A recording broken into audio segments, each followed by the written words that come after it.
felt like 2 sessions is not enough. If I club everything into 2 sessions, people might get more confused, just because many of the students haven't heard about Git. So what we decided is we want to make it a 3-part session. So today I'm focusing mainly on very basics of Git, why we use Git and how we can use Git and things like that. So let me straight away jump into the presentation. So here is the agenda. So we would like to cover just the basics of Git. So looking at the poll results, like if you see here, like out of looks like around like 55 people responded, and then 28 out of them haven't heard about Git, and luckily some of them actually heard about Git and know a couple of basics. So keeping this in mind, here is the agenda. So first we will look at what Git is and why we should even use it. And I'll cover about like how do we install it and how do we configure it. And then followed by that, we use how do we make a project Git enabled.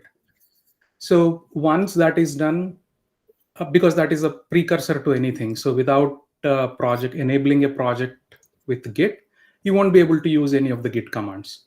So once that is done, I'll talk about some of the basics of Git.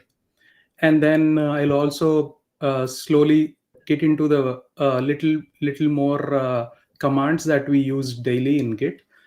And then I'll not only commands, but also slightly some workflows, like how do we do it day to day, or how do we undo changes, things like that. You'll come to know all of these details once we get into the slides, but this is the set agenda. I would like to also call out the things that are not going to be covered in this session. So if you look at here, I'm not.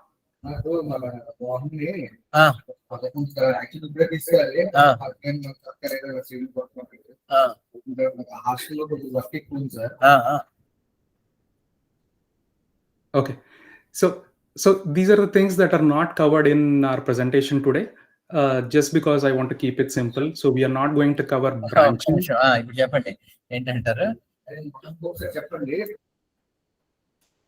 Sir, I think you're not muted.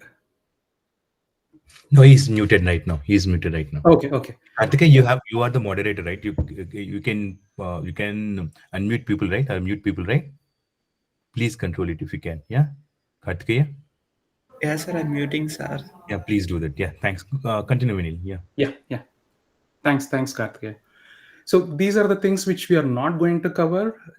So that we are not going to cover branching. We are not going to cover push and pull, and rebase, and some of the advanced concepts, including GitHub. Just to be very clear, the reason why I have put it this way is the moment we bring in GitHub, you need to get into the very nitty-gritty details of how Git works, which makes things very complicated very fast. So with the current agenda, what we are doing right now is we take a project which is in our system, be it your lab programs or whatever, and make that project Git enabled. And then what we are going to do is we're going to learn how Git can help us in tracking the changes and things like that. So let me straight away jump into the agenda, the presentation. So for people who haven't heard about Git is basically a software which is used for keeping track of the changes that are being made to the code. Code as in, here I mean, it could be a project, a collection of files, or it could be simply text files also. It need not necessarily code like in the sense of a programming language or anything like that. It could be any text file, can be considered as useful to track any changes that we do on it. So Git can help in that. So this Git comes under the umbrella of softwares called source code management tools. Like I said, these tools are mainly used for keeping track of what are the changes that are happening to your code base. Now, you don't even have to know any other source code management tool, just because Git is so popular these days, and you hardly find any other tool replacing it or used in place of it. So if you learn Git, you're almost set for your life, because 99.99% of the projects that are used in the industry right now are basically Git enabled. So you can even forget the term source code management. Now, in order to explain what now Git is a software, but in order to give you a much more high level overview of what Git is, I want to take a familiar example that you people are already probably familiar with, right? Like if you have a bank account, every bank account has got a passbook, or in other words, a bank statement, right? So the reason why we have that bank statement or a passbook is to track the changes that are happening to that account balance. So left side, you see a hypothetical bank statement, which has basically three main columns to the left, to the right. So one is withdrawal, which means you're debiting, and one is a deposit, which is basically crediting, and finally the actual transaction, actual balance that is there. So whenever you look at a bank statement, anybody can look at each transaction and then figure out what is happened to that particular bank balance at that particular point in time. Okay, so in case of bank, it's just, in case of any account, it's basically two operations, whether you credit the money into it or whether you debit money out of it. There are only two operations, but the idea is, with the help of this bank statement, you can absolutely know exactly what your spending is, what your expenses and things like that. You can basically track how the balance in that account varied. Now imagine a situation where you have code base which has got like 10 files or 20 files, or doesn't matter how many files you got. Imagine a situation where if you could have a tool which can help you track the similar set of changes the way you're seeing on the left, that would be awesome. So Git is what a bank statement is for a bank account. So Git is a software which helps us track the changes that are being done to the source code. So you don't have to understand what the right side screenshot mean, but the high level overview that you have to understand is, the way we have a bank statement for an account, you have Git for source code. The idea there is, Git is mainly responsible for keeping track of all the changes that are being made to that particular source code. Now, on the same lines, you just have to understand a couple of differences here. In case of bank, it's very simple. It's just either credit or debit. But in case of source code, it's slightly complicated, because the kind of operations that you can do on a source code is slightly different, because you can either add new files or modify existing files or delete existing files. So there are three operations. Now, these three operations can be done on just one file, or on all the files, or on only few files. So at any given point in time, you could do all of these on the code base. So I leave it there. Just want to mention a one more point here. If you the way each row in the left side is a transaction, you people are already familiar with it. Similarly, in the Git world, each of this orange or yellow thing that you're seeing here is called a commit, which is very similar to what a transaction is in case of a bank statement. Okay, so the idea of this presentation, so the entire presentation will be looking at how we can understand this, understand these commits, and how we construct these commits, and how we look at what changes has happened. In case of a bank statement, you can simply look at the statement and you can easily figure out by yourself.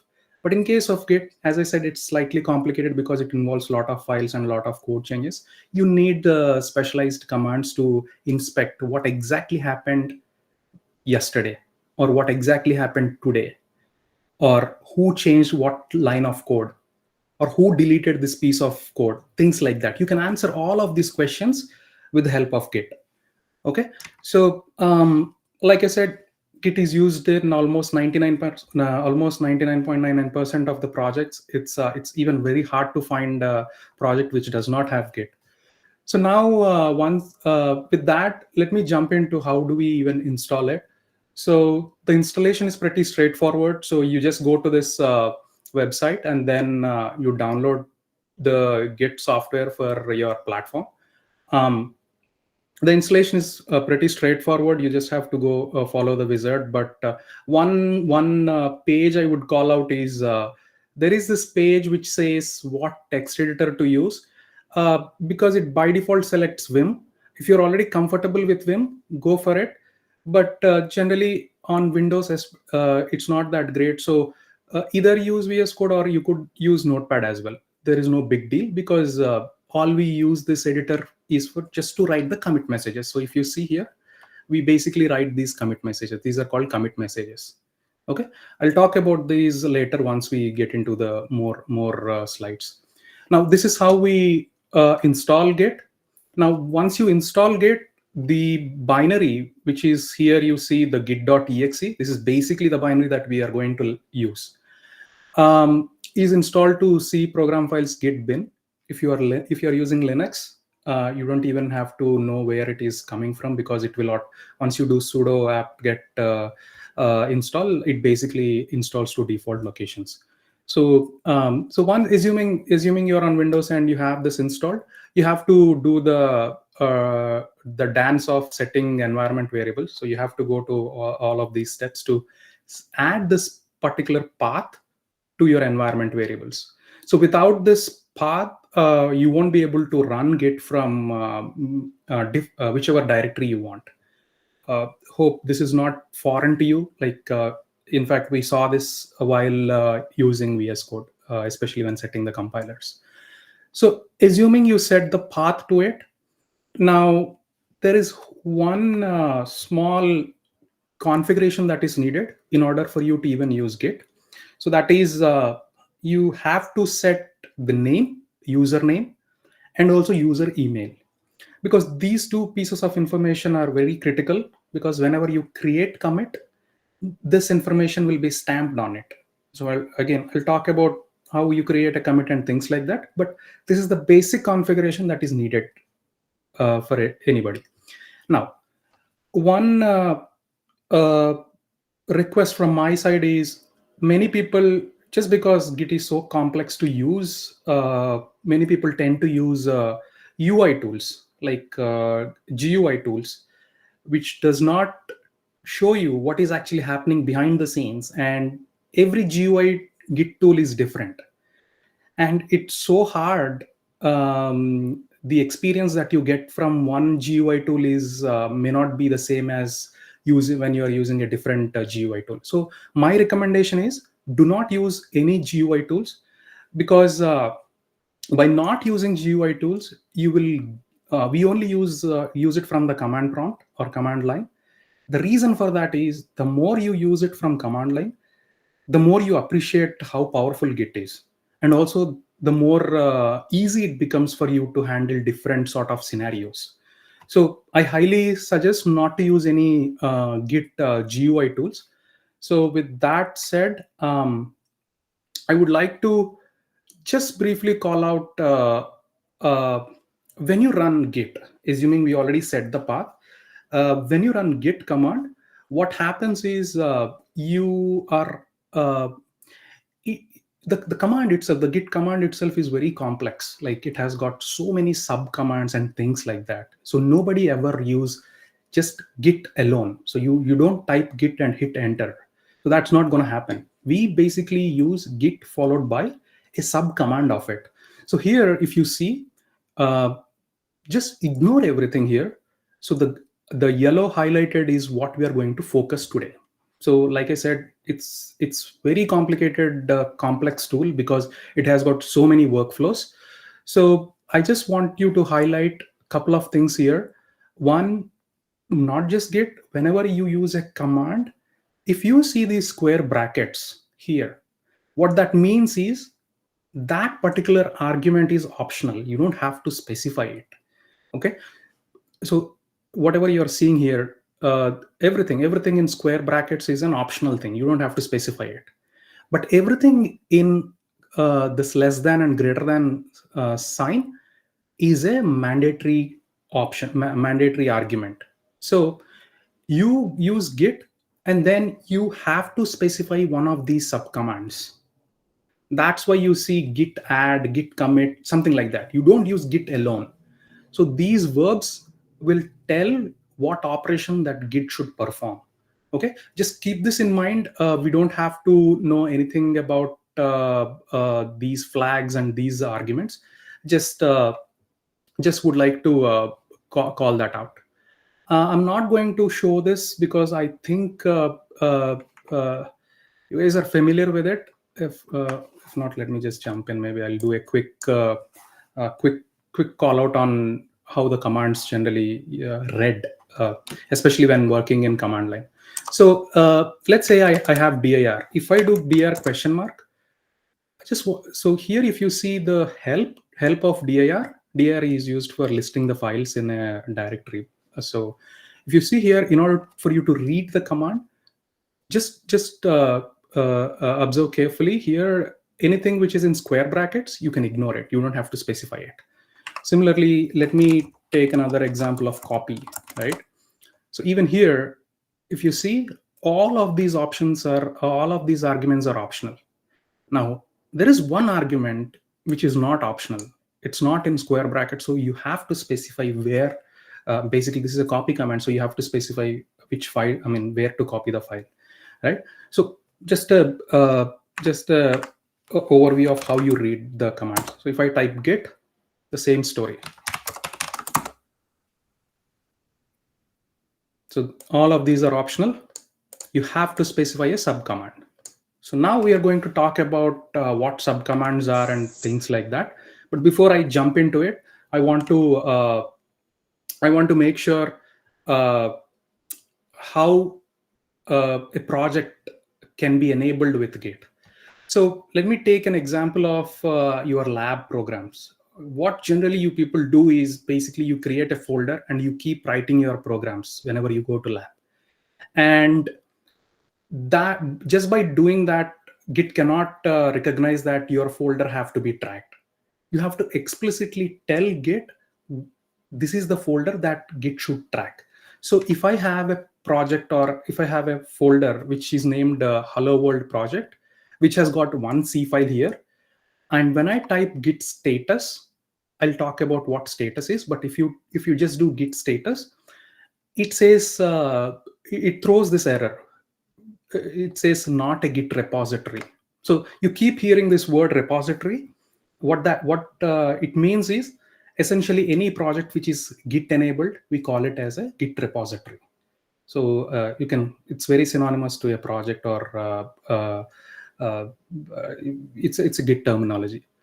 Okay, so what Git status does is it shows whether the project is Git enabled or not. If the project is Git enabled, it does show some statistics. We'll look into it as we go forward. Now, the first step that anybody have to do is they have to do what is called as git init dot. So what we are doing here is we are basically telling Git, here is the folder, or here is the folder containing files and subfolders that you have to track for me. Okay, so the moment I do git init space dot here indicates this particular folder, this directory. So when I do that, it creates a folder within our project called .git. It's a hidden folder, so you do not have to go inside it. It's kind of a database for Git to manage your source code. So basically all the details or all the information related to your project, what changes have been done, who did it, and how many lines have changed, all of those details will be somehow encoded into this hidden .git folder.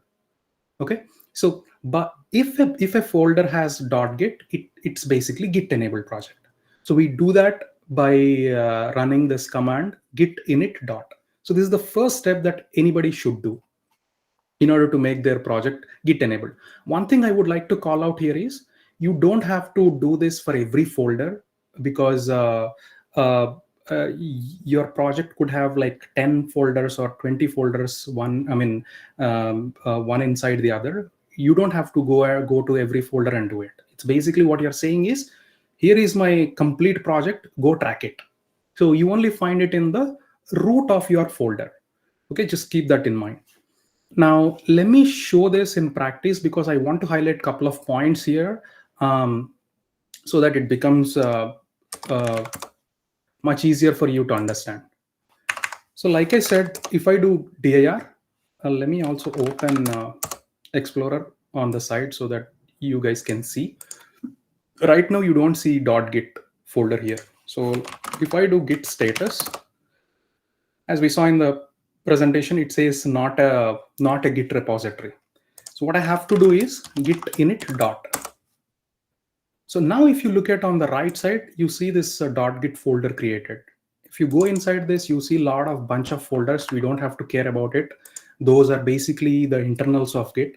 It doesn't help us in working with Git in a day-to-day scenario. So that's why I'm not going to go into the details of it.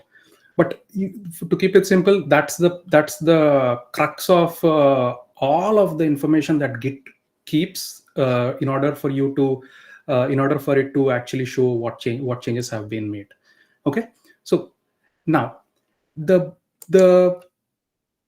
thing is, if you look at it, Git is not storing the metadata related to your project elsewhere. It's not storing metadata related to your project, or your project's database in some other location. It just stores it right next to your root folder. What that means is, I can simply copy this folder, my project, and I can go to a different machine and I can paste it. Because I'm pasting along with .git folder, on the second machine, I can go there and I can basically run git commands and it still work. It can still show all the changes that are happened on that project. Okay, so that's one difference. The other difference is, let's say if I have another project, let's say Hello World project 2. Okay, let's imagine it has got some source file. I'm just copying it for now. Now, when you go to this project 2, so right now I'm in Hello World project 2. If I do git status, it shows me it's not a Git repository. Reason being, it's completely a different project. So once you go to a different project, you have to enable Git on that project as well. So what I'm trying to say here is, once you go one level above .git folder, you're basically independent of two different projects. Okay, again, here you could again do git init dot, and it will enable Git for this particular project. So what we have here is two independent Git projects, and nothing related to these projects gets stored in your C program files where Git is installed. Okay, I want to call that out very specifically, because unlike some other source code management tools, Git doesn't do it. Everything that is related to a project is contained within that .git folder. Okay, these are the two main things that we should be aware of. Now, let's move on to the next slides. If you guys can understand this particular slide, I think you will get like almost 40 to 50% of Git. So the idea here is, when I say Git basics, what I mean is, you should be able to create your daily changes to your code, as well as you should be able to create commits for that, for those changes. So let's look at it. So here what we have is, we did tell Git to track this. Let me go back to the Hello project just to be clear. So all we have is hello world.c, and from this point on, since this project is already Git enabled, just bear with me. When I do Git, when I do dir, it does not show hidden files. That's why you're not seeing .git in the listing, but .git is still there. Okay, so from now on, what we can do is basically every change that you do for this hello world.c can be tracked by Git. So let me go back to the slides. So git status is the command that you use in order to know what the status of the repository is. Now, when I do git status, immediately you will see that the output that it is showing here contains hello world.c, and it is called out under untracked files. Okay, so if I do git status, the first thing, a repository will be in untracked state. I did say that we actually initialized Git, but what we haven't explicitly told Git is we didn't tell Git that these are the files that you should track.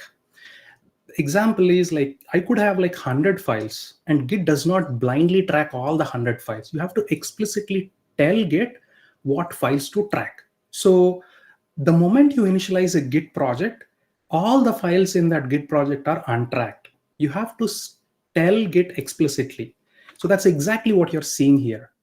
So let me walk you through the phases in which the repository will be, the project will be, and then we'll walk over each of those commands to make things much more simple. So initially the files will be in untracked, or they could be in unmodified, or they could be in modified, or they could be in staged, or the repository could be in committed state. There are these 5 stages. Just bear with me. They might look complicated, but it's not that complicated. So like I said, I have a file in untracked state. When I did git status, it shows me in untracked state. The reason being, Git does not track every file by default when you initialize a repository. You have to explicitly tell Git that you are going that you need this file to be tracked. So we do that by using a command called git add. Okay, so when you do git space add space, the file name, or here in this case I just use the word dot. Generally in git commands, whenever you use a dot, it means the current directory, the complete current directory, all files and directories included. Just keep that in mind. So when I do git dot add, I'm basically adding all the files to telling Git to track those files from now on. So we call this this phase, like once you run this command, what is happening is all the files that are there in untracked state will now be moved into staged. Now, staged is a place where you can think of it as a parcel box. Whenever you try to courier something or parcel something, you keep things inside, right? In Git world, the staged step is exactly like that. So you put all your files into this staged step, and then you do something called as commit. Now, when I do git commit, what is actually happening is it is sealing that box, which means it's recording those changes, recording that entire file. Okay, so this first step, what we did is we try to add the files which are in untracked state to staged, and then we try to commit it. Okay, so just bear with me. I'm going to run through this multiple times so that it will slowly sink in. But initially, the workflow itself might look complicated. But as you do it, it's much easier than you feel. So once a commit is created, what happened is this entire file, all of its content is recorded in some way. We don't even have to care how it did, but somehow it remembered that, yes, this hello world.c has got like 10 lines, and all those 10 lines got recorded. Okay. Now, once a commit is created, when I make a commit, it is exactly same as in your bank statement, a transaction has been recorded. Once a transaction has been recorded, you're done. Anytime after that, if you do a debit or a credit, it will be a different transaction. It's exactly same like that. So you have an untracked file, and now you added it, and then you committed it. What you're doing is Git is gonna record all the content of that file. Okay.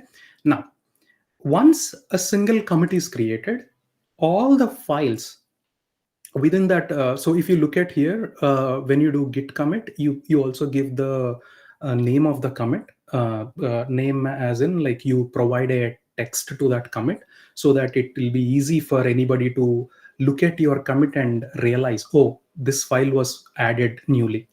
In case of a bank statement, you see a small line which says what that money is used for. Exactly similar to that. Here you use commit message. We call it as commit messages. I'll talk about it, how we write commit messages and things like that. But for now, just keep in mind, this is very similar to your transaction message that you generally write. Now, once this commit message is done, if you type git status again, okay, just once a commit is created, what we did, we just added all the files, all the untracked files to Git, so that it will keep tracking from now on. And we also created a commit. Now, once a commit is created, if I type git status, what it is showing is nothing to commit, working directory clean. Whenever you see this word clean, people will be, I mean, first time users will worry a lot, just because they think that your entire directory got deleted. That's not the case. So what that means is, up until now, whatever files that are there in that repository has been recorded. Okay, there are no new changes that as a developer you did it. So all the directory is clean. That's what it meant. So simple. Once a commit is created, if you type git status, you get this message called working directory clean. What that means is, from that point on, you can start making new changes to your source code. Okay. Now, none of the files are in untracked state, but they are in unmodified state right now. Okay. Once you are at that point, your workflow would be something like, let's say you came up with a new feature, or you want to make some more changes to your source code, right? So what you do is you open your text editor, right? You open your text editor and you modify those files, you edit them. Like if you see in the bottom here, you are opening Notepad and then you're modifying your hello world.c. You're editing it. It doesn't matter what you're editing, you modified it in some form or shape. Now, immediately once I modified and once I saved that file by pressing Ctrl S or whatever, once you do git status again, here now what you see is the file hello world.c is modified. That's what it shows. Okay, so you moved hello world.c from unmodified state to modified state. That's what you see here in red color. Okay, what that means is Git recognized that you made some changes from last time. Last time you committed, from last point in time, you made some more changes. Be it you added some lines, you deleted, or you added a new file or things like that. In this case, assume we deleted some lines or we added some lines. It shows in a modified state. Again, once it is in modified state, you again have to tell Git whenever you are ready to record them. So what you do is you perform git add. So git add, basically what it does is it will put your changes into this parcel box. Okay. Once this is kept in this staged step using git add, your when you do git status again, it shows in green color. So git status is the number one command that is used by everyone, because that's how you know the state of the repository. Like you can know which files have been modified, like what is the state of the repository, are the modified files added to staged or not.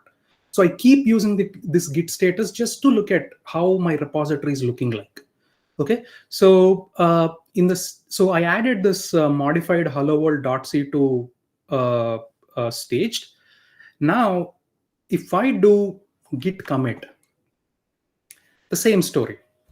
I give a commit message and a new commit gets created.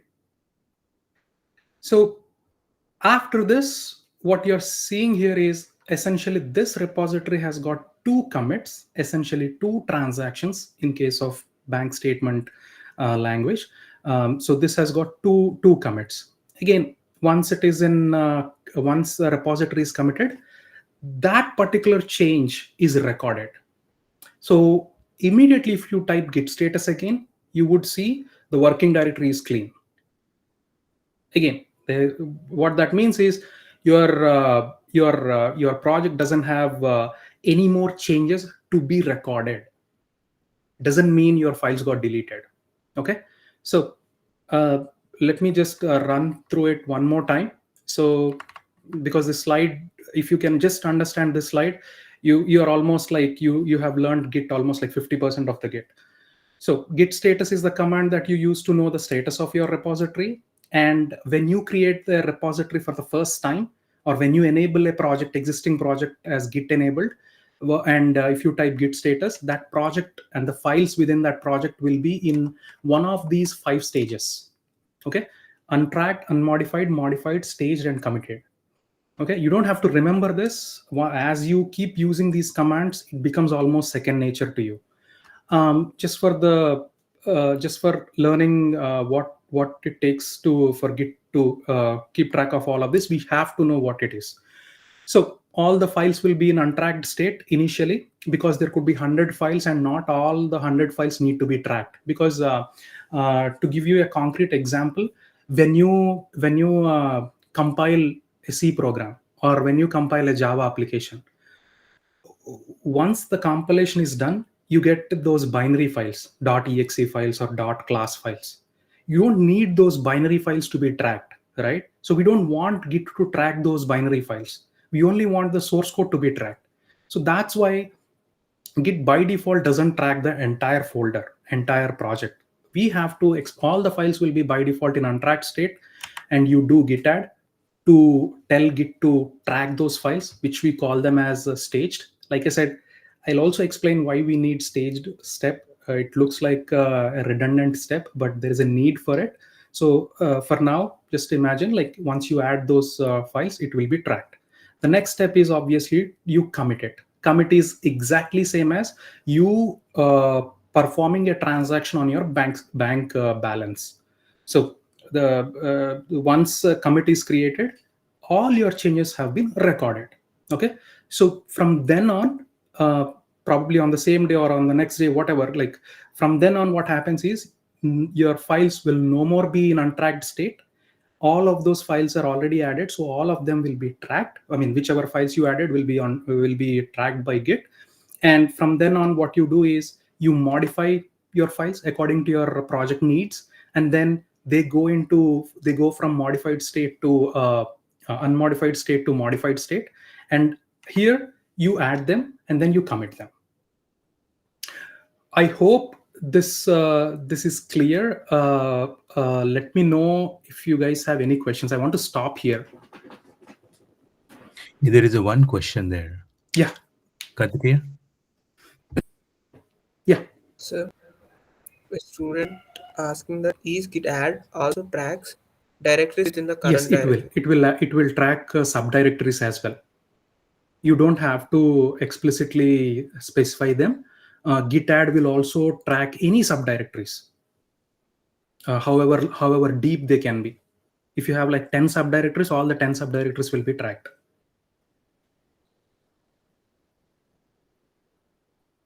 So the presentation is going to focus on just this workflow, because I bet you, even if you enter any corporate world, this is what you are going to use almost every day in and day out.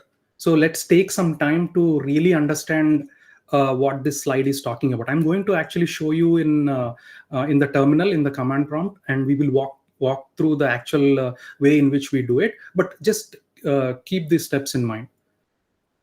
I'll give some more time for others to ask any questions. If not, I'll proceed. So at a high level, we only saw 2 steps here. You add files, you commit files. You add files to put those files into staged step, and then you commit those staged files so that all the changes gets recorded. Okay. Now, let me continue here. Yeah, So, quick question. Yeah. Is committed means copying data to server? No, absolutely not. Because that's a very good question. So, right now in this session, we are only talking about local repository. Even you can unplug your internet connection for this entire presentation to I mean, basically, for all these steps to be executed in your machine, you do not need any internet connection. The idea of this presentation today is primarily focus on entire Git workflow on a local machine. You don't need any internet connection. There is no server. It's just one project. You're just keeping track of all the changes that are happening within that project. I should have called this out earlier, but yeah, thanks for asking that question. So you don't need any internet connection and you're not talking to any server.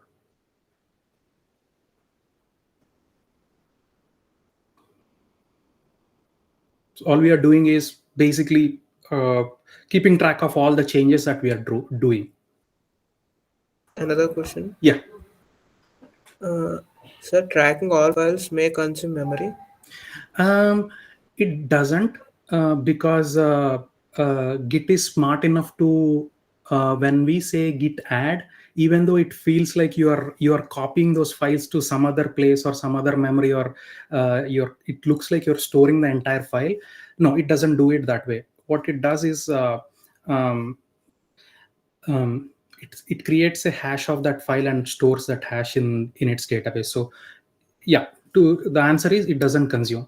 In fact, last session I mentioned that Windows source code is like 300 GB, right? 300 to 400 GB.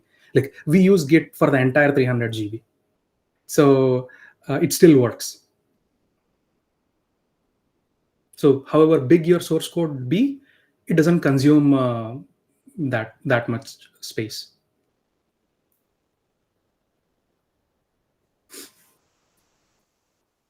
Yeah, feel free to ask. I'm just pressing you guys to ask more questions because this is your one and only chance to learn Git. Because in fact, in the reference sections, I have not put any references simply because if you go look at a YouTube video or any book on Git, it absolutely confuses you. So you won't be able to follow how Git works. So this is your chance to ask as many questions as you can.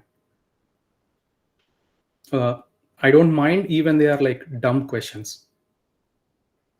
Hey, in intuition and state will be good. I mean, will you cover it later point in time, or What is that? the intuition and the stage status? Yeah. I'm going to cover right now. Actually, once this is done, I'm going to cover why do we need this intermediary step called staged. Got it. Yeah. Sir, Yeah. how Git is different from GitHub? What is that? How Git It is different from GitHub. Okay, so I'm actually thinking of covering GitHub in later sessions, but briefly I'll give you an overview, right? Like GitHub is a place where you host multiple Git repositories. Right now, currently you can think of, we don't have GitHub right now, but your machine right now is your GitHub. So where you have like bunch of projects which are Git enabled. So GitHub is a place where you can store all your projects. Instead of what happens is today, let's say my hard disk gone bad, somehow my machine crashed. What will happen to my project, even though Git is tracking all of my changes? Because my machine has gone bad, I won't be able to even recover any of the files. So GitHub, what it does is it's sort of a centralized location where you put all your Git enabled projects, just because you can clone those projects from any different machines. So I'll stop it there because we have different ways to use GitHub as well.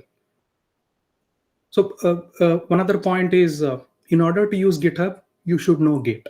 So GitHub doesn't work without Git, if that makes sense. So you have to use Git in order to use any projects within GitHub. So that's why we are talking about Git in this session. So GitHub need internet connection? Yes, GitHub need internet connection. That's correct.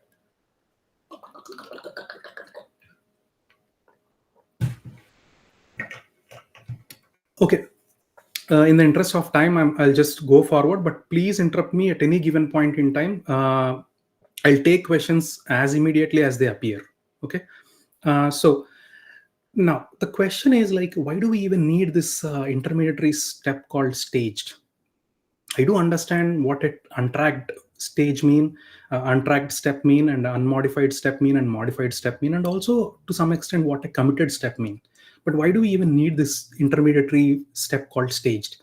The reason for that is, think of this scenario, right? In order for your application to build and work, you could have edited like 10 files, right? And out of those 10 files, it so happened that only 8, the changes done to 8 files are needed. Rest of the 2 files are something like some configuration related changes. You don't need to commit them, you don't need to store them, right? You don't need to store those changes. It's just there. You just made those changes to those files just for your application to build and run. The simplest example is when you're writing your web applications or when you're writing your Java applications. Excuse me, what we do is we change the environment. Sometimes you point your environment to test environment, sometimes you point that environment to dev environment. So you make those changes in your configuration files. That doesn't necessarily mean you want to commit them, right? You want to test them. Like you make those changes to those 2 files to test the entire changes that you are doing to the rest of the 8 files, right? So the things that you want to commit or things that you are interested to commit is the 8 files, not these leftover 2 configuration files. So if there is no step like staged, what happens is you're forced to add all those 10 files into a commit, or discard those 2 changes that you made to those 2 files and then add those 8 files to the commit. It becomes so much tedious for you to handle this scenario. By providing a intermediary step called staged, what Git is doing is it is giving us a way to specify which of those 10 files are you interested to commit, right? So that's the idea. So you put those 8 files into staged, and then when you do commit, all the files that you staged will be committed.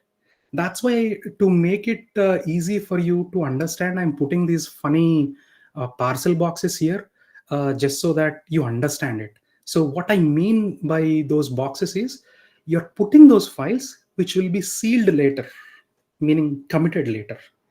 If I don't add those 2 files, they won't be in this parcel box. So those files are still modified, but they are not committed. Okay. Now, sometimes, especially for small programs where you write in labs, you really don't need that staged step, right? You only hardly edit 1 file or 2 files at the max, right? So you can avoid adding to that staged step and directly commit it. The way we do that is using git commit -a. Okay, instead of doing git add, putting the files into staged step, if you do git commit -a, it will basically skip the staged file, a staged step, and then add all the files that you modified into the commit. Okay, this is again 90% of the cases we generally use git commit -a. What this -a tells is add all the files to a commit. I don't have to worry about which file to add and whatnot. Basically, I'll basically skip this staged step. But it's important to understand why we have this staged step. The reason is, like I said, you can pick and choose which files you want to commit, and you can just keep unwanted changes to yourself. They won't be recorded. So let me go back to the same example, right? I have 10 files. My changes, my actually interested, the changes which I want to commit are only happening in 8 files. And the 2 files are only for configuration and only for testing purpose. So what I do is I add those 8 files to staged and then I commit it. Now, since I committed those 8 files, when I do git status, it does not show me those 8 files because those 8 files are already recorded. But it does show me that remaining 2 files. Git will call those 2 files as modified because they are modified, in fact, right? So that's about staged step. Hope you guys got the idea. Let me know if you want me to explain again, because like I said, just take away this slide. That's all we want from this session. Sir, there's one more question. Can't we use GitHub without Git? Can't we use with GitHub without? No, you cannot use GitHub without Git. There is very hypothetical case where you can GitHub does provide some UI on the website itself, like you can create a small commits on the GitHub, but nobody uses it that way. So you use Git, you basically clone that project locally. I mean, basically you download is not the right word here, but you download the project from GitHub to your local, and then you basically run these commands which we just talked about to modify it, to change any to create new commits, and then push those changes to GitHub. Okay, sir. It means that changes done in locally will reflect in the server Only when you push them. Okay, sir. Only when you push them. If you do not push them, if you do not have internet connection, those changes will be kept to your local machine. Okay, so they are like two different copies right now. So GitHub is a separate copy and your local machine has a separate copy. Yeah.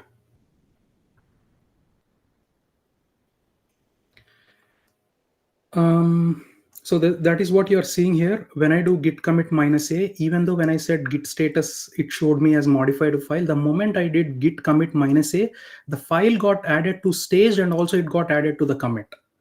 So you don't, when I do git status, it almost looks like I did type git add.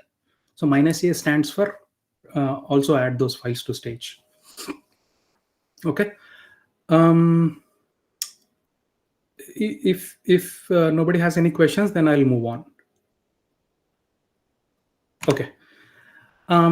Let's before even we go here, let's do this in practice so that again, I know I'm repeating myself many times, but it's very hard to grasp these concepts for the first time when you're hearing. So I want to repeat the same topic again. So like I said, when I do dir, I have one file. Let me open this project in VS Code just so that we'll make some changes, and then I'll show you all these steps in practice. Nobody will remember these steps. In fact, I don't remember these steps, like whether the file is in unmodified state, whether it's in all of those stages. We don't remember them. Basically, once you get used to the using of these commands, everything will come very natural to you. Okay, so the only command that I keep using is git status. So like I said, when I do git status, let me bring it down. Okay, let me put it back. Sure. Yeah. Can you increase the font size? Oh yeah, sure. Is it okay now? Yes, sir. Okay, sir. Okay. Yeah. So when I did git status, it is showing me as untracked file, like we saw in the first step, right? So what I have to do is git add. Either I could add, because I have only one file, either I could add only that particular file, or let's say if I have like bunch of files, let's say I have like 10 Java files, I could do it like star.java. Or if you are interested to add all the files in the directory, you could do git.add. Usually this is what we do, git add dot. Now, when I do that, and again, I try to see git status, it will show me that file in green color. Okay. Before I go any further, I want you to understand what actually Git is doing, right? How is it even telling you like this file is modified, or this file is not tracked, or this file is untracked, and things like that. The moment when I type this command git status, what is actually doing is Git is trying to look inside that .git folder. And within that .git folder, it compares the file hello-world.c with its own database. And if it cannot find anything related to that hello-world.c in that .git folder, it concludes that this file is not at all being tracked. Okay, that's why you see untracked here. Now, when I say git add dot, what it is doing is Git will add all those files into that .git. Add, I mean not literal copy, but somehow records them, somehow keeps track of them into the .git folder. Now again, when I do git status, now this time it compared all the files with its own internal database inside the .git folder and realized that, oh, this file is being tracked, but it has not been committed. That's what it is showing us, changes to be committed. Okay, so again, whenever you see something in green color, it's in staged. Okay, whenever you see something in red color, either it could be untracked or it could be in modified or unmodified states. That's why in the presentation you see first three columns are in red color, whereas the rest two of them are in green color. So I did add, and then now I'm going to commit. When I do git commit, if I type again, like I said, this is the sub command to git. We don't use git alone. We have to use a sub command. So when I do git commit, it will bring me whatever text editor is configured to git. Looks like Notepad is configured for editing commit messages here.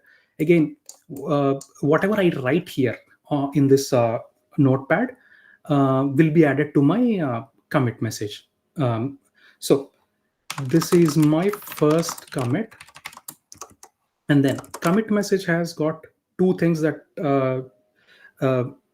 that new people should follow, which is basically the subject line, which briefly talks about in one line description of what the change that we are doing, and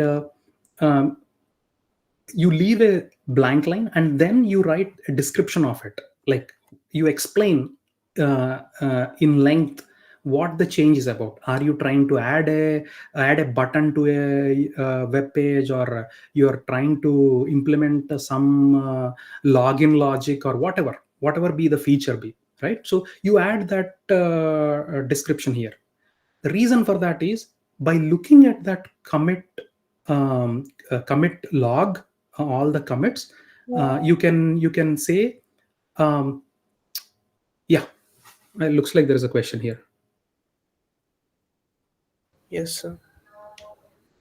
So we have to manually add every transaction to Git repository. Yes, committing is the only final step that you have to basically add manually. There is no automated way, because think of it this way, right? Eventually you are the one who is controlling the code. You are the one who is modifying the code.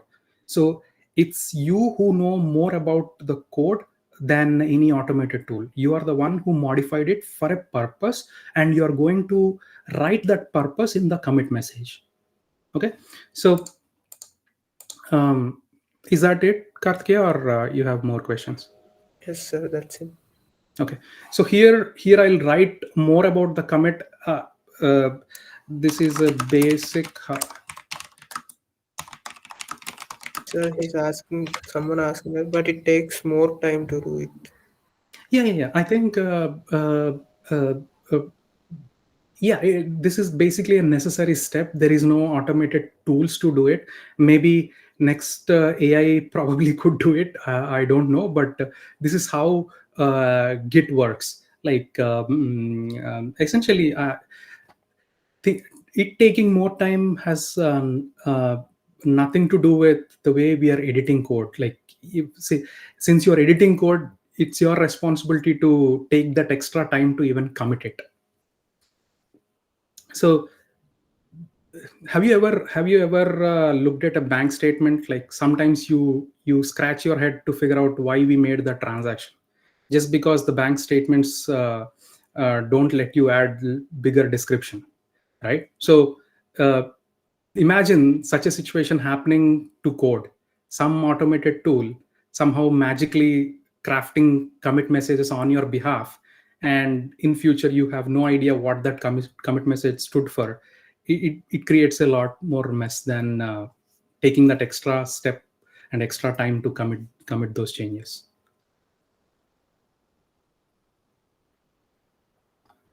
Okay, let me move on. So this is the basic. Again, I'm just writing here the description, and here is the subject line. So once you close this, once you save the file, and once you close this, remember, look at this.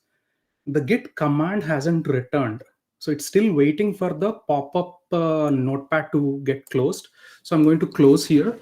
So if I close this, so the command prompt will be back, and it says that here is the commit message. Okay. So what we did here is we created our first commit.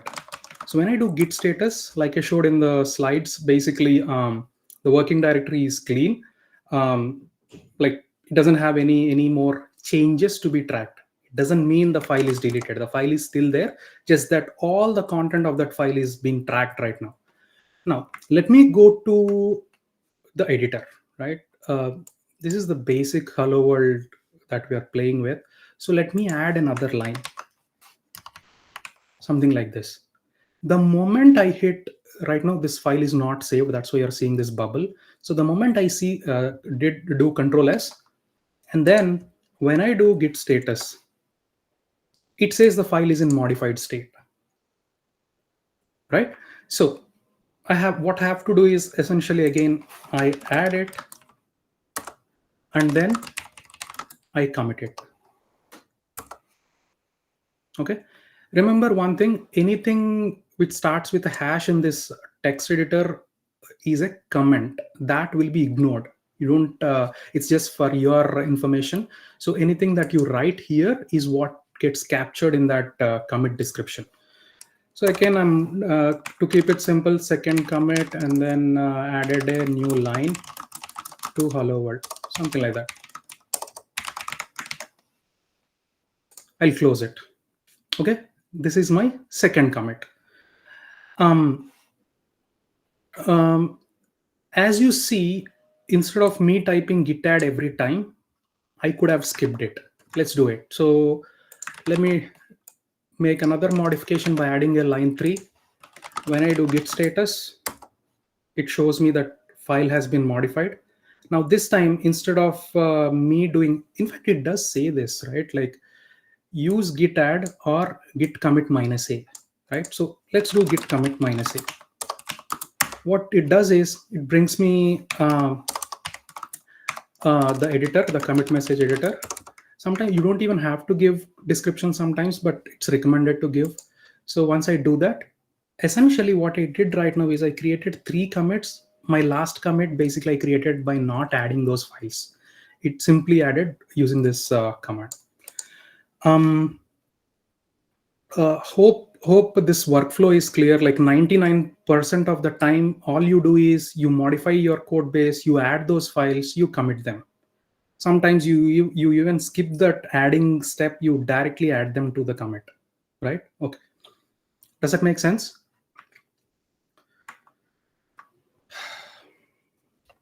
Oh, okay, let me move to the next.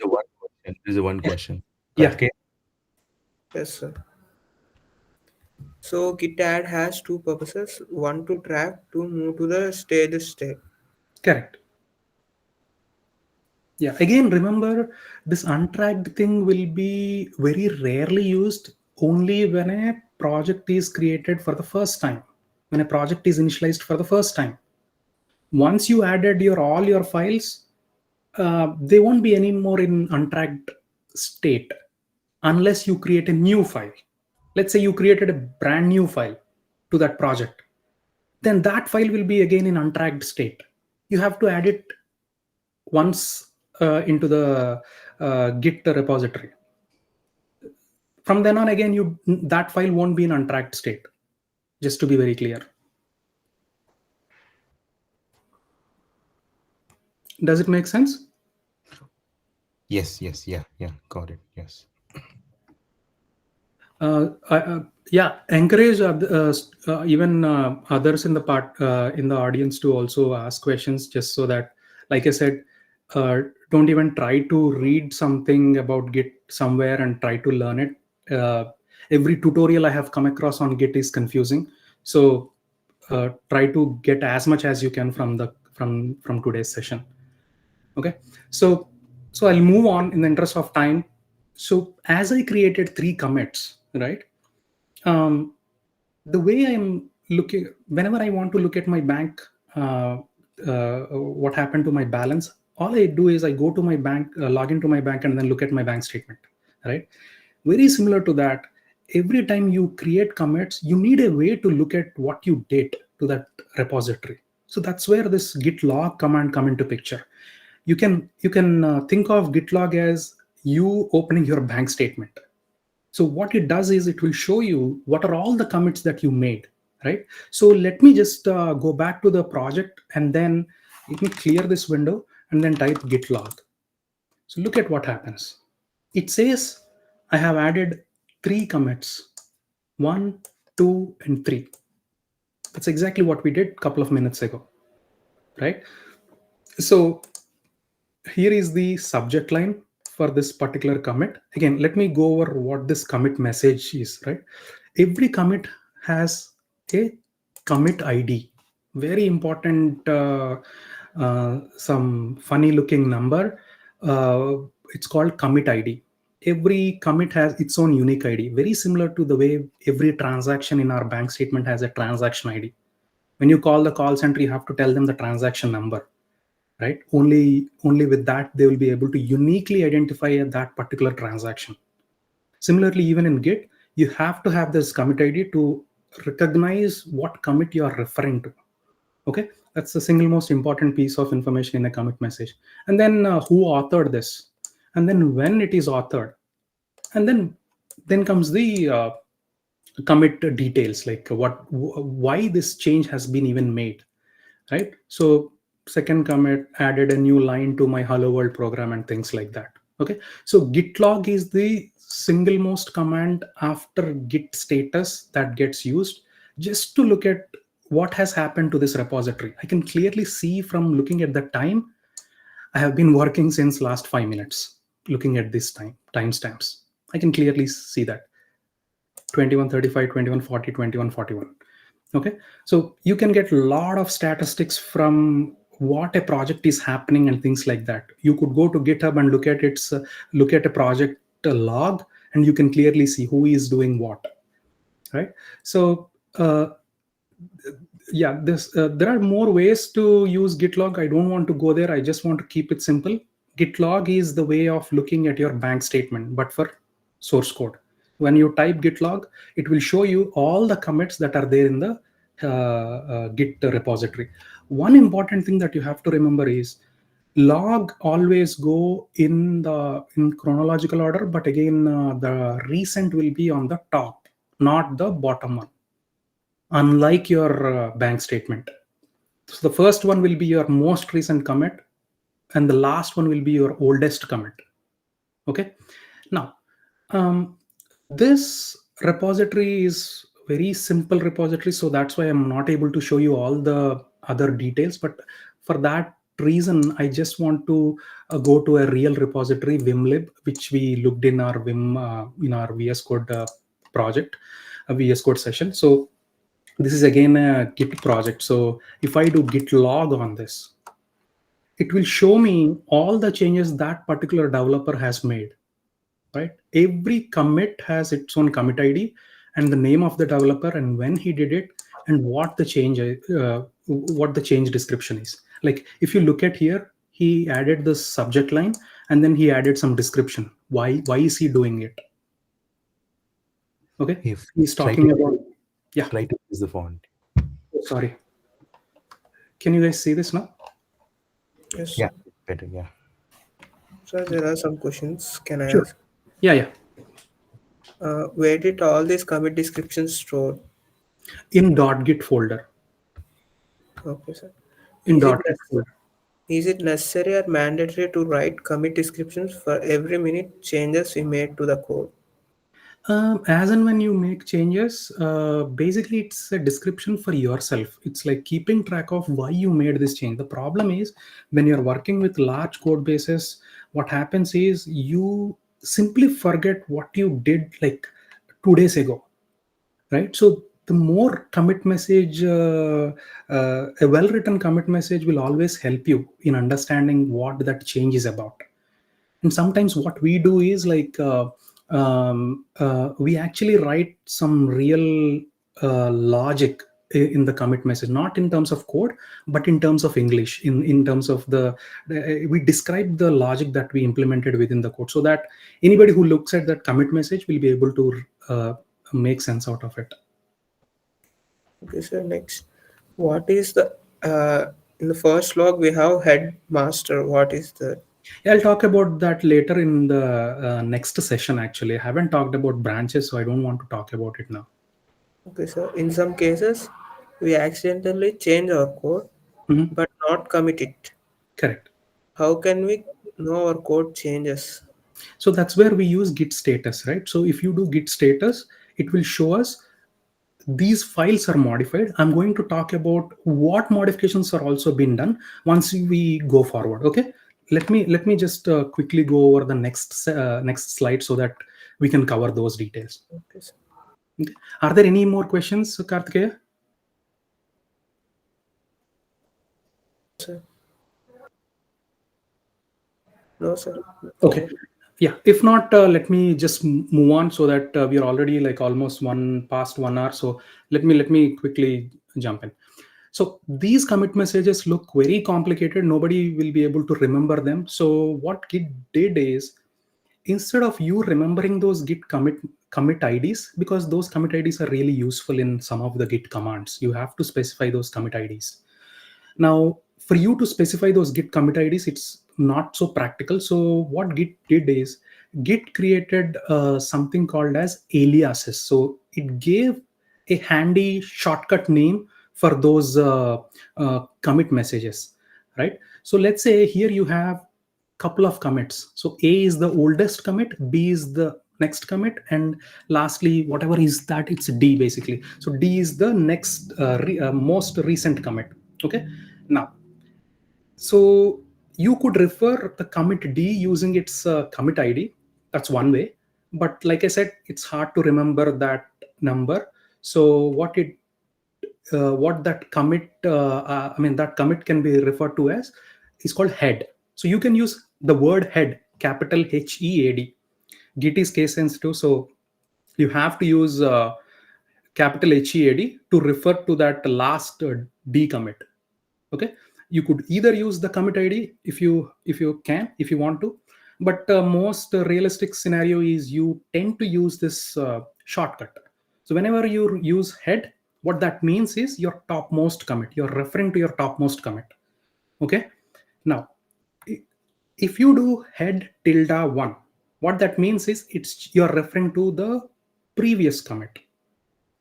Okay, similarly, head tilde 2 and tilde 3 refers to the older commits. So we call this as an alias meaning it's a shortcut for you referring to your commit message, because very quite often you have to refer your commit, your topmost commit, and the commit message keeps for every other, for different projects, the commit message ID will be different, right? So the head will be very helpful in referring to that commit.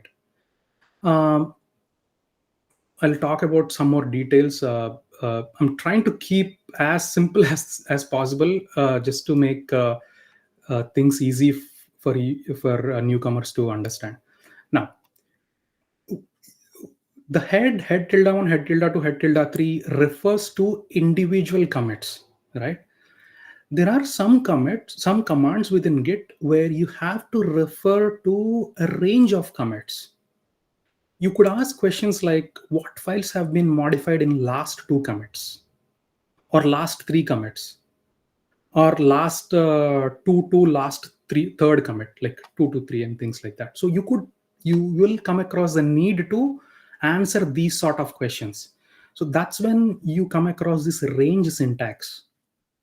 So this is how you specify them. So if I have to refer to last 2 commits, I do something like this: head tilde 2 head. This tilde 2 does not match it, it only matches but one. So basically, it's almost like in programming, you say I equal to 0, I less than n. Very similar to that. So you're referring to your first commit up until your second commit, but not including the second commit. That's the syntax. So head tilde to dot dot head. Okay, here I called it out. So it does not include head tilde to. Let's say I want to refer all, first 3 commits, right? Then in that case, what I have to do is I do head tilde 3 dot dot head. Okay, because head tilde 1 tilde 2, 3 commits. Okay. Let me know if you have any questions in this slide. So, Yeah. what is the need for referring to commit ID or message? Yeah, I'll talk about that once we go to the next slides. Okay. Git Yeah. works on local systems, so what's the necessity of author name? Isn't only one person works on it? Yeah, excellent question. So what happens is, yeah, that's a very good question. So basically, for a one machine system, author is not needed. But imagine 10 months down the line, you created a wonderful project and you want to upload it to GitHub so that others can contribute to it. So what happens is, even though now you don't need an author because you are the only one, you are the sole person who is modifying that repository. Time as you expand your project to others, this becomes more necessary. So yeah, local commits really do not need the author. It doesn't make much sense. But think of what will happen when that project is exposed to others. Okay. Okay, let me move on. Again, this is how we represent. So again, I'm showing you git log, but this time I just labeled them with the heads so that you people will understand exactly what I'm referring to. So the topmost commit will be head, the next will be head tilde 1, and like that. You can go as far as you want. Okay. Now, okay. So up until now, we just saw how we look at commits and how we basically refer to them. Now, this is one example where you would need how to use Git, the head and those aliases. So Git does not come with a diffing tool. So diffing tool is very much needed for Git because you need to know what changes have been made, right? So in the second commit, let's say you added second line, in the third commit you added third line. Now you should know exactly how what lines have changed. So we use this tool called uh, meld. You could use any other tool, but I prefer to use meld. So you need to install it from here and then run these two commands to configure it. Now, uh, let me explain this so that things will become much more clear. We have this git log. Like I have 3 commits here. Now, what I'm trying to answer here is I want to see what code has been modified. Right now, you all you saw was like just the commit messages. Just by looking at the commit messages, you have no idea what lines or what files have modified. So this is where you use diff tool. Git diff tool is the command that we use, which will internally invoke whatever diffing tool that you configured. So Git will work with different varieties of Git diffing tools. You don't have to configure meld. If you're familiar with other diffing tools, you can configure them. I here happen to configure meld. So whenever I type git diff tool, what it does is it will invoke that meld tool to show me what files have changed between the commits and questions like that. So here, what I'm trying to answer is I'm trying to see what changes have been happened between, in these two commits collectively. Okay, so in order to refer that, I could have typed git diff tool -d, and then I could have given here this commit id dot dot this commit id, this entire thing. That works. But like I said, it's more not so practical for you to copy paste those commit IDs and put it in the commands, right? The more better way is to refer them using these head aliases. So that's why you see what I'm doing here is git diff tool -d head tilde 2. Like I said, head tilde 2 is not included. it's the half open range. So this will not be included, but head is included. So what we are including here is head and head tilde 1.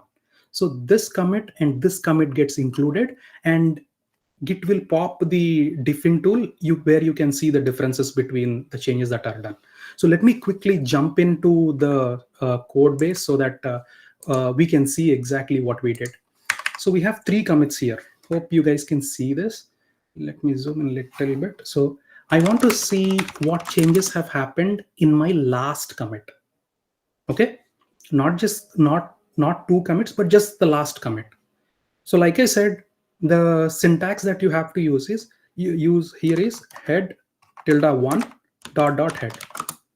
Okay, head tilde 1 does not include this. It only, this is the syntax which you follow. It just include this guy, which is only the first commit. When I do this,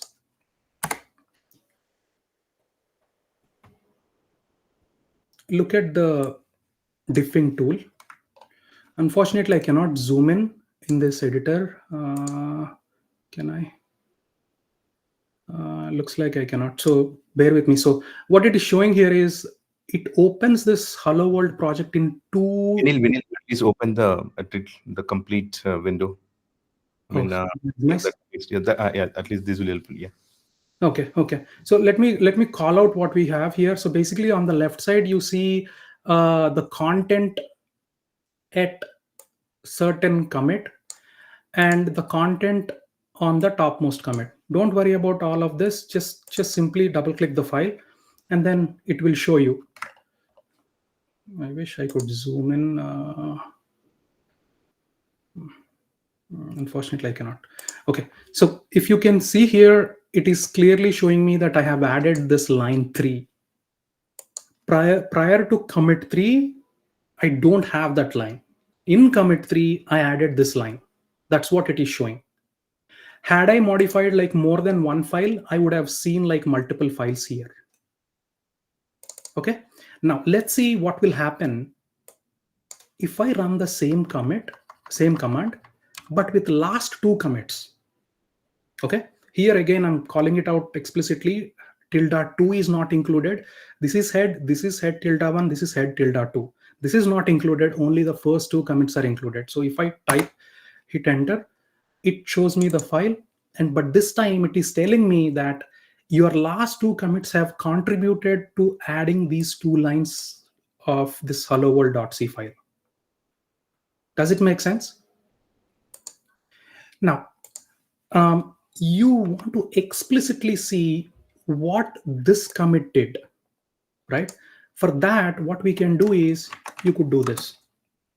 What I'm asking here is, I want head tilde 1, which is the second commit, up until basically the last commit. Okay, so if I do this and hit enter, what you're seeing here is I added hello world 2 line 5 basically. Does it make sense? Basically what you're looking at here is the actual changes that went into that commit. When you do git add, some files got added to staged and some basically those files got committed, right? So those changes can be seen using a diff tool. Is it clear, or do you guys have any doubts in this? Because this is one other important way in which you inspect what has happened in your code base.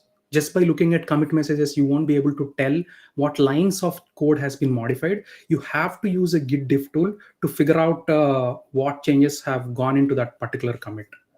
It's like double clicking into that commit. Hey, it's clear, Vineel. It's clear. Yeah. Okay. Now, one important difference here is all I'm showing right now is the files which are committed, right? Let's say I added a new line, but I haven't committed yet because I haven't finalized my changes, right? Now, I still want to see what modifications did I do, right? Without committing. If it is already committed, then probably you can use one of these commands to inspect what has gone into that commit. But the scenario here is, as I develop a feature, I modify bunch of files. Now I want to know what changes did I do, right? So for that, you really don't have to give any commits. You just have to give git diff tool -d. What it does is it will show me the changes that are happened from the most recent commit. Okay. So when I do that, it will show me that I added line 4. This change is again not committed. Just keep in mind. So this is another way in which you use git diff tool every day, actually. Does it make sense? Yes, sir. One question. Yeah. Sir, head tilde 6 dot head means changes made up until 5 commits. 5 commits will be shown. What's that? Can you repeat it? Head tilde 6 Head means head. Yes. Yes. shows changes made up until 5 commits. Exactly. Exactly. So your topmost commit is denoted with a 0. Think of it that way. It's almost like you using your arrays. So yeah. Any other questions before I move? No, sir. Okay. So that's why I'm just calling out both of these commands. This will give me the changes which are not committed. I don't have a commit. So for that, you use git diff tool -d. Okay. If the changes are already committed, then I use the actual commit range. Okay. This syntax is very important. So get used to it. Like as you keep using it, it becomes much easier. Now, this is the final slide. Basically, this has many times what happens is when you're editing or when you're making changes, sometimes what you have to do is you have to undo changes. You accidentally added or you accidentally committed. Now, you want to undo them. You don't want to keep them. Or maybe you want to modify them. You want to add some more changes into that commit and things like that. So let's look at the undo scenario. Like I have 2 commits here.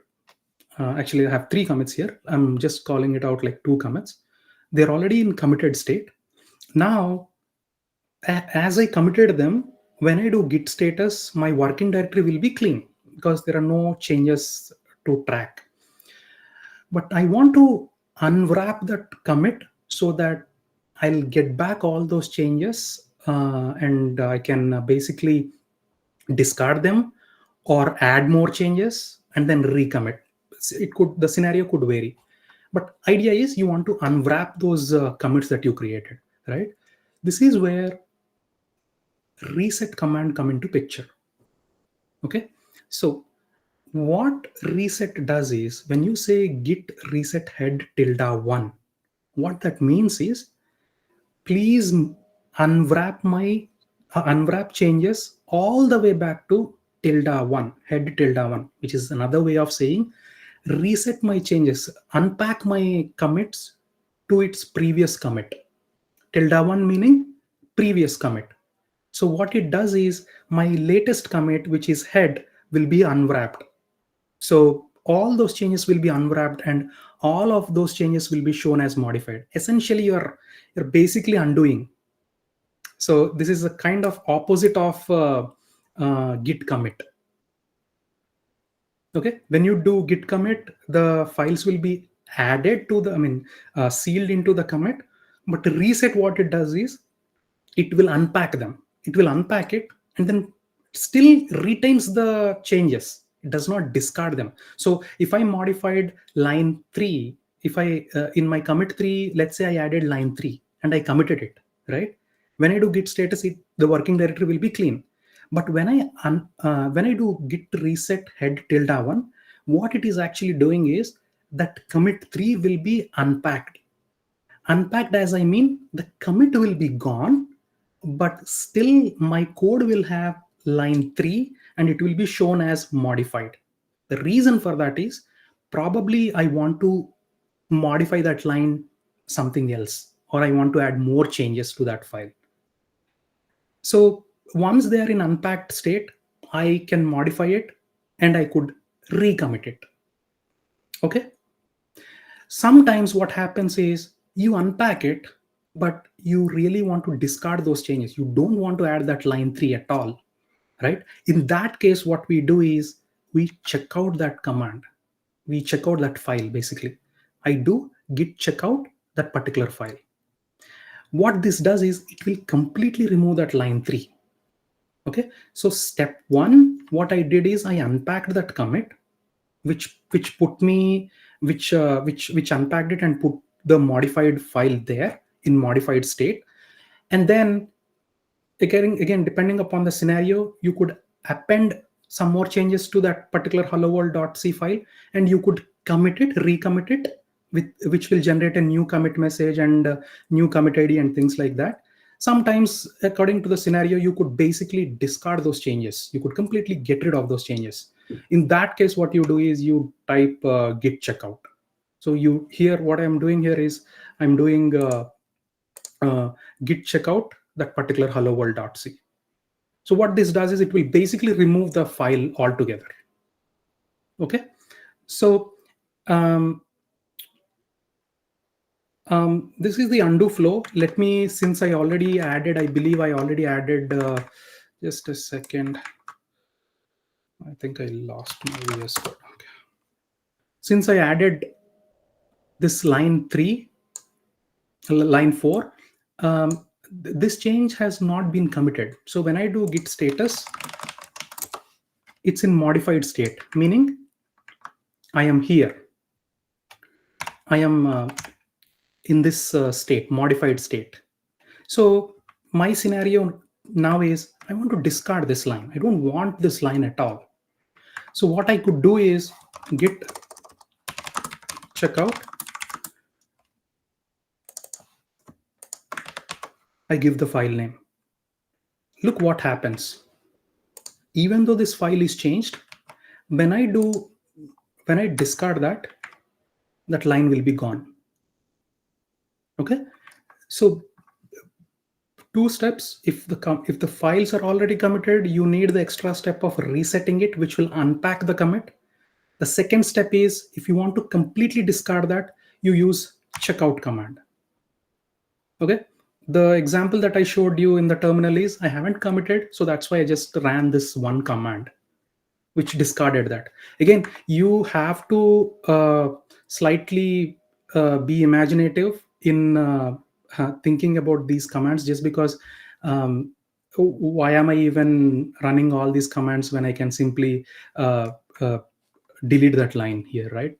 The idea here is you made a big change which is spanning across like 10, 20, 30 lines. You added a complicated logic or whatever. By using git checkout, you precisely undo the changes that you did. You precisely discard the changes that you made. That's the point here. Now, that's why it's very hard to even explain some of these concepts with these tiny programs. But I hope you got the idea here.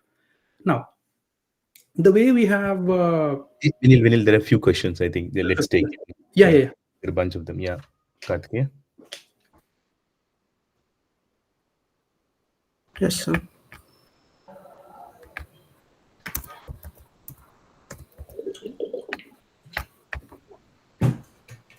Git checkout file name will remove the file or will remove the changes, and will the modified changes to unmodified state?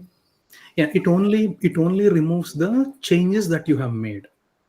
It does not delete the file.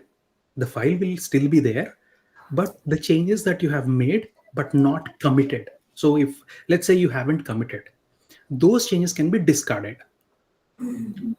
right? So accidentally you modified line 10 instead of line 20, right? You can discard that and then you can redo it. So essentially it is putting modified state to unmodified. I purposefully skipped that untracked so that at least it keeps it little simple, because we never go to untracked.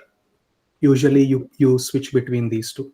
Either you edit a text editor and modify, at which point the file will be set to modified, or where you check out, at which point you will you'll put the file back to its unmodified state. Next question, sir. If we reset the last commit, will the count of commit changes? Yes. So let me show you that. It's a good question. So right now I have 3 commits, right? Again, what I meant by this command is take my head to head tilde 1, which means discard this. So when I do this, and do git log, even before I show you git status, let me type git log. You only see 2 commits now. Okay, but the thing that you have to keep in mind is the unwrapped changes are still there. So if I do git status, the line 3 that I added is still there. You can actually see that in git diff tool. Because this is not yet committed, I'm just using git diff tool -d without specifying the that head thing. So line 3 will still be there. It only unwrapped the commit, just the contents will be still be there. Any questions? Next. Yes. Each checkout is for modified stage and reset is for staged and committed files. Correct, exactly. Think of reset as unpacking your parcel, whereas checkout is basically discarding your changes. So there are 2 steps. You modify file, you add it to commit. Okay, sir. Can we use checkout from staged and committed? Checkout from staged and committed? No, you cannot. You cannot use checkout is only used when you are in modified state. In order to bring those files to modified state, you have to use reset. Yes, sir. That's all. Okay. So the way we have git commit -a when you're adding for you to skip the staged, right? In a similar way, you can combine these 2 commands in one by using something called as git reset head tilde 1 -- hard. This is called hard reset. You might hear these words, but all they mean is this. When someone is resetting their commit using -- hard, what they are doing is they're unpacking it and also they are checking it out. Essentially, they put the repository state to its previous commit. Okay. Here, what happened is you only unpacked. You haven't put the repository to the previous commit state because your changes are still there unless you do git checkout. But with this command, what we are doing is you're basically doing both of them in one step. Okay. You clearly know you don't even care about the changes that you did in your last commit and you want to completely get rid of that. You can use this one command. This is also kind of get used quite often. So just keep this in mind. As we already have this, let me I just reset my where did I do that? Yeah, here I did that, right? So I did git reset head tilde 1. This is called soft reset. The other one is called hard reset. When I do soft reset, basically it still have my changes. So let me check them out. So when I do git status now, the working directory is clean. If I do git log, I have 2 commits. Now look what happens. If I do git reset head tilde 1 and then hard, what happens is this commit will be completely gone and it doesn't even have my changes. So be very careful when using this -- hard, because once it is gone, it's gone. You won't get these changes. So ideally, if you're a newcomer, try to use soft reset. That way, at least you will have those changes still in the repository. One by one, you can check them out. But just for the purpose of this presentation, I'm just doing it. So when I do that, my log, I only left with 1 commit and my status will be absolutely clean. So this is called hard reset. Okay. I hope this helped you guys, and this slide basically summarizes what we talked about today. So first, we did use git init to create a project or to initialize git within a local project. And then we used git status very often just to inspect the state of the repository, what files have been modified and whatnot. So again, status only show the file names, not more than that. We used git add and git commit to create commits, right? And then we used inspecting commands, inspecting commits basically. So you used git log to look at the history of commits that you made, and you used git diff and diff. I skipped diff. It's basically a command line version for git diff tool, not so very helpful, so I skipped it.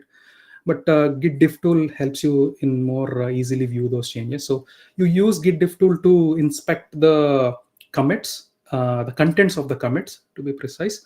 And then we have these undo set of commands. We did use git reset and git checkout. So this is all we covered in today's session. So uh, I request you to practice these, just that it makes a lot more sense when we look at the later sessions, because without this knowledge, next two sessions won't make any sense. So yeah, just keep that in mind. Yeah. Vineel, actually, let's take a 5-10 minutes, right? And then folks, please add questions there. So we'll have another maybe 5-10 minutes, right? So keep putting your questions. And then Vineel, one of the question I think Karthik was asking, right, is checkout is for the modified stage, and the reset is for stage and committed files, right? So only for committed, or both for stage and committed? Both for stage and committed. If the files are accidentally staged, they can also be brought back to modified state by using reset. Okay, it's meant so just remember one thing. If you specify the commit, it refers to a commit. If you do not specify the head, it refers to the staged files. That's how it works. The diff tool, very similar, very similar to diff tool. Very similar to diff tool. It's a okay, got it. Okay, so yeah. So actually, I'm done with the presentation. Just that this is the gist of our presentation. So just take these 6 commands, 6 or 8 commands, and you will be like 60% covered in Git workflows. Yeah, we'll take 5 or 10 minutes and see if anybody have any questions. There are 2 more questions. Mm-hmm. Can we directly check out without reset? No, you cannot. Again, one thing I have to, again, unrelated to this question is Git is very confusing just because it does so many funny things, like you can do 2 operations in one command, and then you can do, basically there are like a ton of switches, a ton of arguments that you can provide to commands to get things done much faster.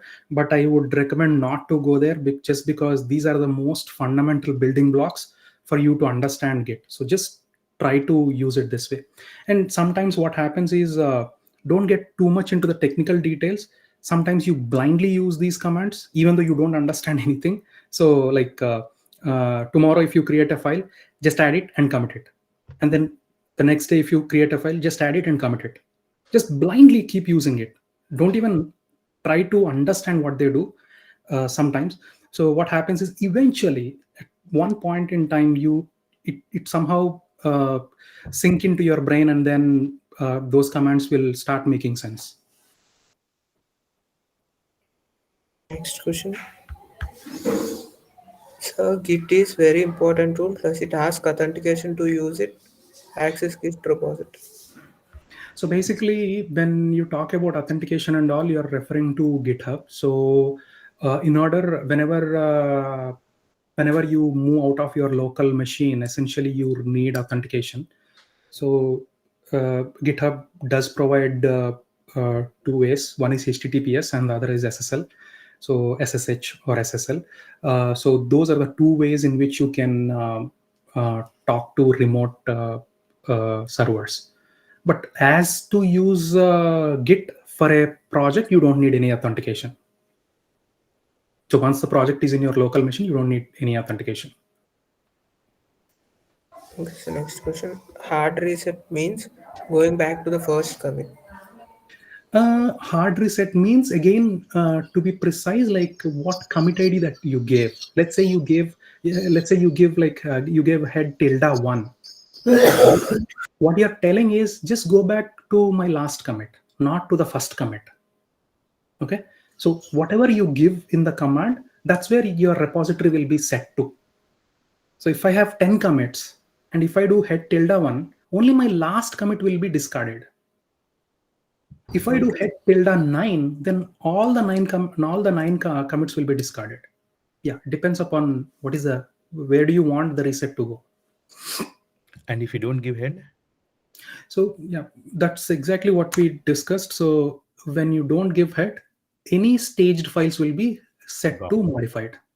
Okay. So this is what you mean to say, the analogy between diff tool minus D without anything, and then Correct. Exactly. Correct. Got it. This is an important analogy. Yeah, that's good. Yeah. Next question, sir. What if some try to access the Git of my project? What's that? What if some try to access the Git of my project? What if someone tried to access the Git of my project? What do you mean by access? If someone else is trying to access his particular repository. So again, think of it this way, right? Let's say you have a folder containing your photos or whatever. It's very similar to that. It's not about Git does not prevent someone from accessing it. It's accessing your repository is a completely different problem. That's not what Git is meant for. Git is meant to solve how to efficiently track changes and work with the way the developers work with code. So that's not the problem that Git is trying to solve here. So essentially, so if anybody wants to, let's say you left your laptop open and then somebody came and then just blindly deleted your .git folder, you're gone. Essentially, you need some other tool to for the protection. For protection. So that's true with anything that you store in your computer, not necessarily for Git. So that's why what we do is, that's where GitHub come into picture. So let's say you pushed your changes, all your project is uploaded to GitHub. So even if let's say your hard disk completely crashed or someone came and deleted, what you can do is you can bring your new machine and then you can clone it from GitHub, right? You have that redundancy. But like I said, a local copy, and if it doesn't have any remote server copies stored, then you're on your own. Okay, I think wonderful, super interactive session with almost like more than around 25 to 30 questions. And Vineel, maybe skim through whenever some of these questions, see if you need to add any other details required to answer those questions. Just add those your comments and replies. Yeah. Sure, I'll do that. Actually, in hindsight, I'm looking at by logging all these questions, right? Basically, I see that at least in hindsight, right, that we can actually you can actually respond to some of them in offline also. Yeah, I'll do that. Yeah. Relevant content. Yeah, I'll do that because this is one tool that I want most of the folks to get familiar with, because it has tremendous value once they come out of their colleges. Yeah, I'll definitely read through the questions. Yeah, and as you said, there are so many confusing videos out there. So yeah, that's where my recommendations come in, references come in. Don't ever even look at